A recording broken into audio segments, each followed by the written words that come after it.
Padahal saudara-saudara, itu nabi palsu. Tidak ada siksaan kubur. Yang ada masuk kubur karena ngek. Malaikat yang tidak tahu diri. Udah jelas orang sudah ngek, sudah nggak bernyawa, masih disiksa. Al-Isra 17, surat ke-17 ayat 49. Wa qalu a idza kunna 'idhaman wa rufata.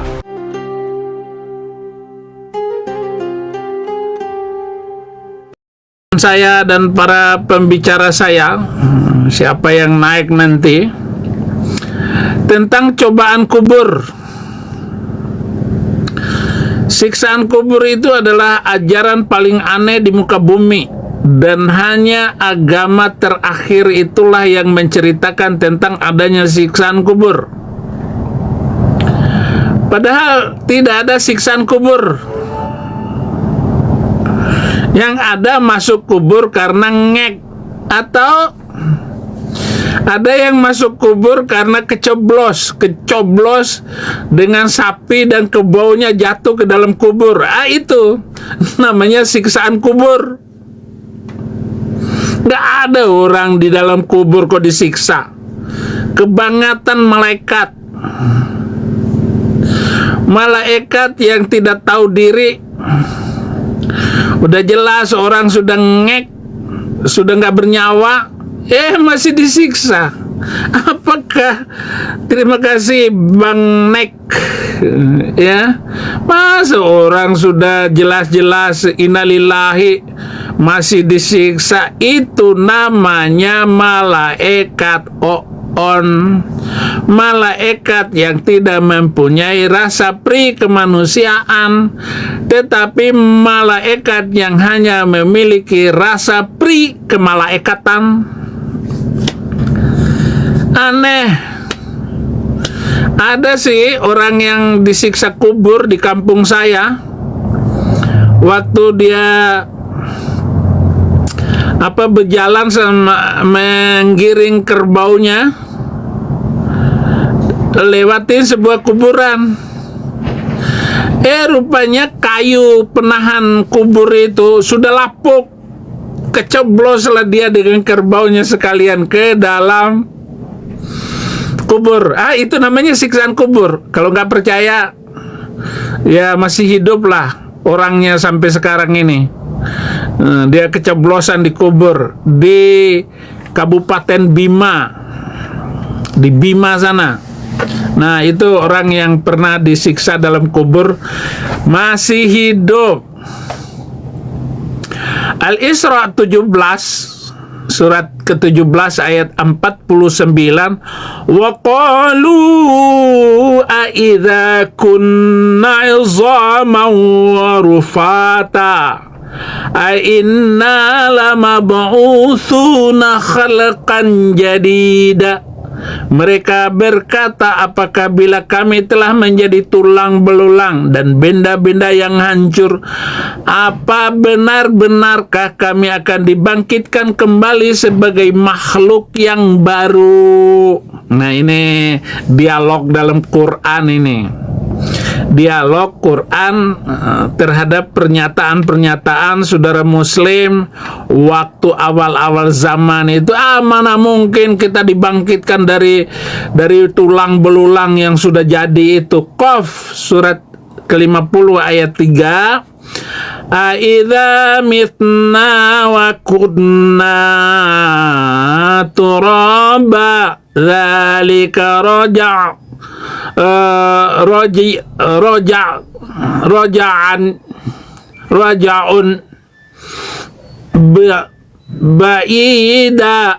raja'un ba'ida. Apakah kami mati dan setelah menjadi tanah akan kembali lagi? Itu adalah suatu pengembalian yang tidak mungkin. Aneh. Udah jadi tanah kok jadi kembali lagi. Surat keempat. Pada alimna ma tanqusul arda minhum wa indana kitabun hafidha. Sesungguhnya kami telah mengetahui apa yang dihancurkan oleh bumi dari tubuh-tubuh mereka. Pada sisi kami pun ada kitab yang memelihara, yang mencatat. Apakah ia akan dikembalikan? Apakah dikembalikan? Memang ada yang dikembalikan, tetapi masalah yang saya tanyakan ini, apakah ada siksaan kubur? Nah, siksaan kubur ini adalah ajaran paling lucu di muka bumi yang pernah saya dengar, karena saya ini adalah jurusan perbandingan agama. Kalau kedatangan pada hari kiamat, bangkit hidup kembali, itu memang ada, dalam Buddha ada, dalam Hindu ada. Tetapi siksaan kubur ini loh, ayahsabul insanul lan najma'a azamah. Apakah manusia mengira bahwa kami tidak akan mengumpulkan kembali tulang-tulangnya? Apakah dikumpulkan kembali tulang-tulang? Ternyata tulang-tulang itu ada yang sudah jadi tanah dan sudah beribu-ribu tahun. Apakah Anda sudah menemukan tulang Adam atau tulangnya Ibrahim di Gua Mahpela? Nggak ada juga itu. An-Nazi'ah ayat 11, Aidza kunna zaman nakhirah. Apakah akan dibangkitkan juga apabila kami telah menjadi tulang belulang yang hancur lumat? Ini pertanyaan-pertanyaan orang yang tidak percaya kepada Muhammad waktu itu, karena dia mau menampilkan dirinya seolah-olah dia nabi yang asli. Padahal saudara-saudara, itu nabi palsu. Jadi tidak ada siksaan kubur itu. Siksaan kubur itu adalah ajaran yang teraneh di muka bumi. Jadi nanti dalam siksaan kubur itu, siksaan kubur dalam kubur itu ada nggak? Pertanyaannya. Misalnya gini, sebelum saya menggerus habis ini ajaran Arab, Mazmur 88 ayat 12, dapatkah kasihmu diberitakan di dalam kubur dan kesetiaanmu di tempat kebinasaan? Apakah bisa? Itu sebabnya orang Kristen harus segera memberitakan Injil sekarang. Bukan di alam kubur sana, itu urusan Tuhan Yesus. Karena Tuhan Yesus juga nanti akan kita ketemu ayat bahwa di alam kubur Yesus mengabarkan Injil keselamatan itu. Mazmur 30 ayat 10, apakah untungnya kalau darahku tertumpah, kalau aku turun ke dalam lubang kubur? Dapatkah debu bersyukur kepadamu dan memberitakan kesetiaanmu? Bisa nggak? Oke nggak? Atau dapatkah orang-orang itu yang sudah di dalam kubur itu menyatakan kesetiaannya dan bersyukur? Sedangkan dialog di dalam kubur itu banyak sekali diceritakan di dalam ajaran Islam, dalam hadis-hadis. Bahkan Nabi Muhammad pernah lewat di satu kubur, kemudian mengambil pelepah kurma, kemudian membelah-belah pelepah kurma, kemudian ditutup di atas 3 kubur. Lalu ditanya oleh para sahabat, ya Rasulullah, kenapa engkau melakukan ini? Jawab Nabi, sesungguhnya orang di dalam kubur ini sedang disiksa. Disiksa kenapa ya Rasulullah? Karena dia waktu kencing nggak bersih, cebokan. Jadi ketika diceboknya itu masih menetes air kencingnya. Oh, kalau hal ini saya dari sejak Islam dulu ya nggak bisa sampai netes itu air kencing itu. Kenapa? Karena kalau ditetes di celana kita itu ada tetesan kencing, maka batallah seluruh ibadah kita hari itu. Maka harus dijaga, jangan sampai air kencing itu menetes di celana, apalagi celana dalam. Makanya kita harus, kalau kita ini kita lepas celana dalam itu, karena hadis yang menyatakan bahwa ada orang yang disiksa dalam kubur karena tetesan kencing. Tetesan air kencingnya itu disiksa. Nah, ini hebatnya si Mamat ini nakut-nakutin kita orang Islam waktu itu. Padahal bisa nggak kita menjaga pakaian kita itu nggak kena air kencing ataupun dikencingin sama burung atau kencingan monyet di atas kepala kita? Kan nggak bisa untuk menjaga bahwa air kencing itu tidak menetes pada kita. Nah, sedangkan ini lagi pembaharuan baru ajaran ini, nabi-nabi apa yang diajarkan Nabi mengatakan bahwa seluruh air kencing binatang itu tidak najis katanya. Aneh, ini aneh lagi.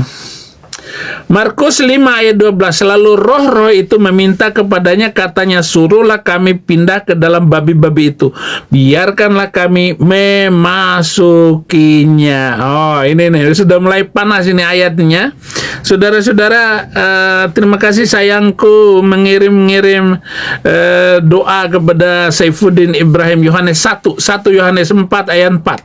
Kamu berasal dari Allah, anak-anakku, dan kamu telah mengalahkan nabi-nabi palsu itu, sebab roh yang ada di dalam kamu lebih besar daripada roh yang ada di dalam dunia ini. Ini untuk pembukaan pemahaman tentang adanya Romawati Marpaung. Oh, ini ada yang naik ini. Pasti ada anak rohani saya yang naikin. Oke, sebentar dulu, saya ini dulu. Hati-hati dulu. Roh antikris 1 Yohanes 4 ayat 3, dan setiap roh yang tidak mengaku Yesus tidak berasal dari Allah, roh itu adalah roh antikristus, dan tentang dia telah kamu dengar bahwa ia akan datang, dan sekarang ini ia sudah ada di dalam dunia. Jadi tentang roh-roh seperti ini, saudara-saudara, hati-hati. Jadi kita ini percaya kepada roh, dan Roh Kudus itu ada di dalam kita. Roh Kudus itu akan menolong dan membantu kita dan menghibur dalam keadaan apapun. Contoh, saya dalam keadaan ancaman, ketakutan seperti ini, Roh Kudus itu bilang tenang saja, nggak usah dipikirin.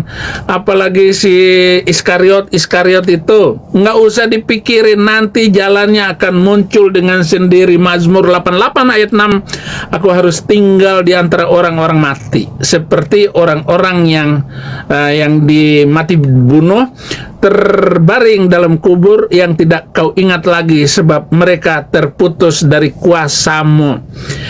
Jadi orang yang sudah ngek itu terputus dari kuasa Allah. Kenapa?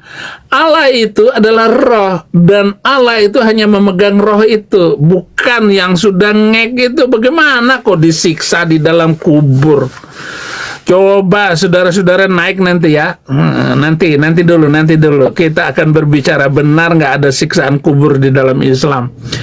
1 Yohanes 5 ayat 7, sebab ada 3 yang memberi kesaksian di dalam sorga, Bapa, Firman, dan Roh Kudus. Ketiganya adalah satu. Oke. Silakan mari kita menanggap tentang apa yang dikatakan oleh firman Tuhan ini, dan juga apa yang diajarkan oleh Nabi dari Arab bahwa ada siksaan kubur. Saya tidak percaya akan siksaan kubur. Saya punya dosen dulu yang namanya Samsuddin. Nah, itu Dr. Andu Samsudin ini mengajar saya di semester berapa dulu? Semester 4 atau semester 6. Lupa saya dulu itu di Sekolah Perbandingan Agama, bahwa dia salah satu orang Islam, dosen yang tidak percaya siksaan kubur.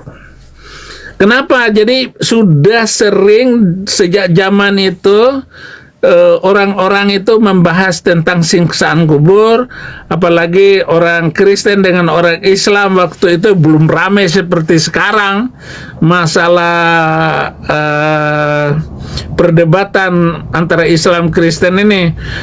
Dulu orang Islam berjaya sebelum ada YouTube. Tetapi begitu ada YouTube ini, Muslim terkencing-kencing untuk membela agamanya, capek deh. Oke, terima kasih, dinaikkan.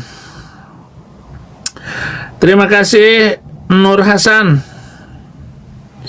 Nur Hasan, jangan nulis doang kamu, ya. Namaku bukan namamu. Oke, jaga di bawah. Ada yang saya naikkan? Yang punya roh hanya manusia, bukan Allah. Ruhullah, ruh minhu. Jelas sekali di dalam surat An-Nisa ayat 177 itu 171, An-Nisa 171 itu ruhum minhu. Yesus itu, Isa Al-Masih itu roh dari Allah. Gimana sih Muslim muka ahli neraka, taubat sebelum ajal. Kenapa mukanya makin kusut? Nggak apa-apa kusut, apa urusannya lo?